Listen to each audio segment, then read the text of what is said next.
When a mysterious intruder entered his home on that fateful night, it left him deeply unsettled. The events that unfolded in the darkened hours gave him chills. Delve into his harrowing tale, a chilling encounter that defies understanding, with lingering, haunting questions. Jake, an 18-year-old with jet black hair and a penchant for parties, had a ritual. Every summer, he reveled in the joy of having the family's 3-story house all to himself. Located in the middle of Elmridge Villas, the house boasted a private garden where Jake's world came alive. Summers for Jake meant carefree days marked by late-night movies, the sizzle of barbecues, and the cooling embrace of pool water.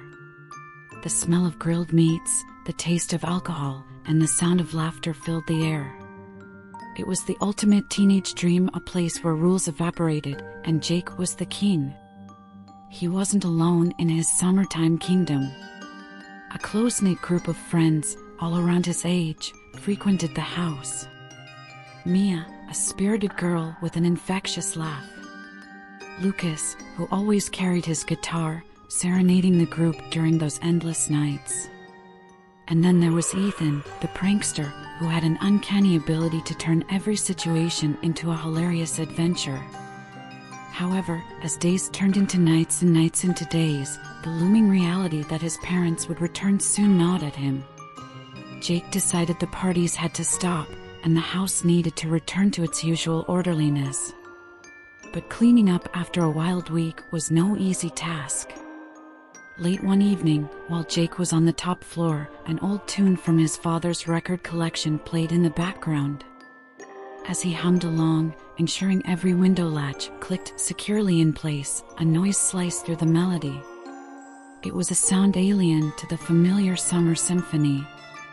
Was this just his imagination playing tricks, fueled by the ghost stories Lucas used to tell? Or was something truly amiss in his summertime paradise? As the music continued to drift lazily through the air, Jake's heart raced, setting the stage for an encounter he'd never forget. The song, an old melancholy ballad, took on a haunting quality as Jake's focus shifted to the origin of the noise.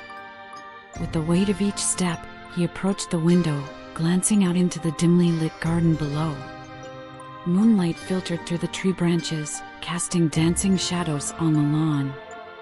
For a split second, everything appeared normal, until a distorted reflection in the pool grabbed Jake's attention.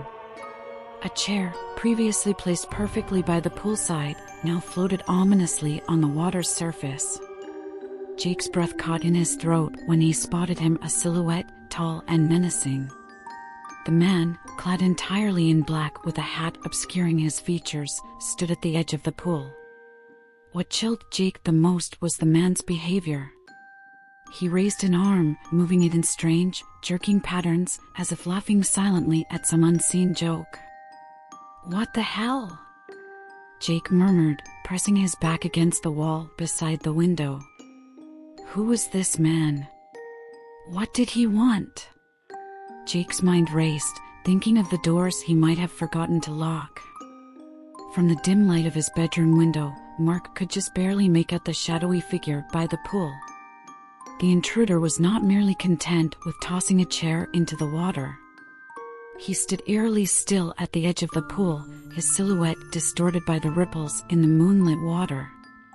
The man began to slowly drag his fingers across the water's surface, creating sinister patterns that gleamed in the pale light. Suddenly, he took out a small, shiny object from his pocket. The moonlight caught its edge, and it looked sharp, perhaps a knife. The man dipped the blade into the pool, allowing the water to cascade off its reflective surface, then used it to point towards the house, directly where Mark was standing, as if indicating he was next. The man's laughter, though silent from this distance, seemed cold and soulless, echoing the haunting vibes of horror movie villains.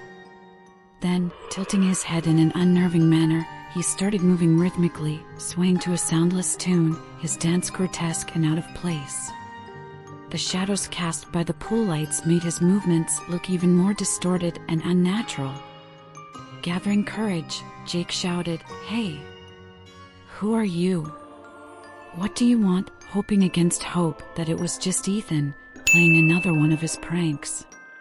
But deep down, he knew Ethan's jokes were never this sinister. In the time it took Jake to reach for his phone, the shadowy figure vanished. A sinking feeling of dread consumed him. Had the man heard him? Was he now lurking somewhere inside? Desperation driving him, Jake dialed his neighbor, Mr. Henderson, a longtime family friend and former police officer. His gruff voice provided a semblance of comfort. "Jake? What's wrong?" Quickly explaining the situation, Jake tried to calm his racing heart. Within minutes, Mr. Henderson arrived, calling out Jake's name, his deep voice echoing through the otherwise silent house. Together, they searched every nook and cranny. The night air felt heavy with tension. But as minutes turned into hours, it became clear the intruder had escaped, most likely by scaling the garden fence. The neighborhood's peace was shattered. Mr. Henderson recommended notifying the police, who soon began patrols, casting wary glances at every shadow. Yet, as Jake locked up, the reality set in. With just one sinister visit, his summertime paradise had been transformed into a house of horrors. Night clung heavily to Jake's home. His bedroom, once a comforting retreat, now seemed cold and distant.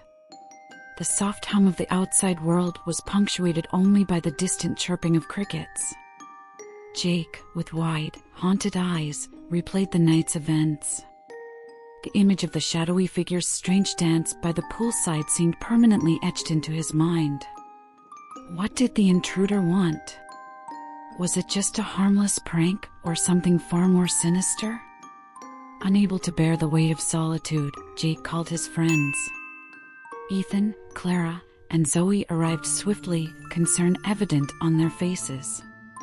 The house, once filled with laughter and joy, now echoed with hushed tones and glances filled with apprehension. Ethan, ever the rational one, suggested maybe it was just a drifter passing by, trying to ease the mood. But his attempts were in vain.